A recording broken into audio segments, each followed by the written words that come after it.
Hi friend, मेरे YouTube channel Urdu competition में आपका इस्तकबाल किया जाता है। हम आज की वीडियो में स्टार्ट करेंगे रमूज़े औकाफ।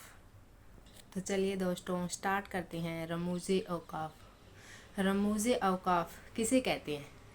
पहले तो ये करेंगे, हर ज़बान के अपने कुछ ख़ास निशानात होते हैं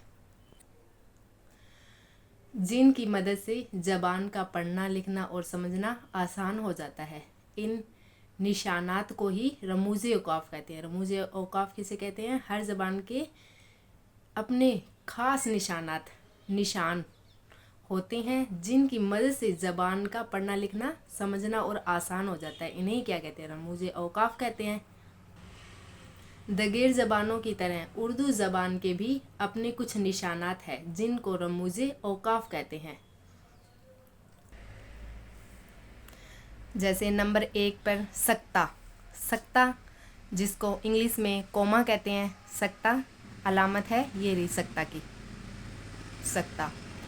दूसरा है वक्फा, जैसे सेमीकोलन इंग्लिश में कहेंगे और उर्दू में इसको अलामत कहेंगे। अलामत सेमीकोलन का, ये देखो एक पॉइंट्स है, फिर ऐसे करके इस तरह ये है वक्फा। राबता इंग्लिश में इसको कोलन कहेंगे। राबता को उर्दू में देखो ऐसे बिंदी, सिर्फ 2 बिंदी दिखाई दे रही है ना, ये क्या है? राबता। तफसीलन को कोलन एंड डैश, और तफसीला उर्दू में तफसीला ये होगा इस तरह, तफसीला। खत्मा इंग्लिश में फुल स्टॉप कहेंगे खत्मा को, और खत्मा की अलामत ये देखिए, खत्मा। सवालिया इंग्लिश में क्वेश्चन मार्क और उर्दू में सवालिया ये हो गया ऐसे। फ़ज़ाइया नज़ाइया नोट ऑफ एक्सक्लेमेशन, इस तरह फ़ज़ाइया निदाइया की अलामत ये रही। क्वेश्चन ब्रैकेट्स देखो, एक ये रहा ब्रैकेट्स, एक ये वाला और एक ये वाला, ये क्वेश्चन, इसको क्वेश्चन कहेंगे।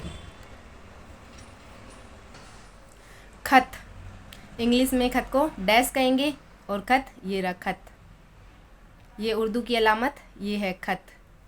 वोविन इंग्लिश में कहेंगे इन्वर्टेड कोमा, और वोविन अलामत उर्दू में अलामत है ये रही वोविन की, इस तरह 2 इस तरह, फिर इस तरह वोविन। खते ज़ेर अंडरलाइन एंड डैश। खते ज़ेर उर्दू की अलामत ये है। जंजीरा इंग्लिश में हाइपन, और जंजीरा उर्दू की अलामत ये है, छोटा सा देखो हार्ट सा है, छोटा सा। तो आज की वीडियो में बस इतना ही। Thank you.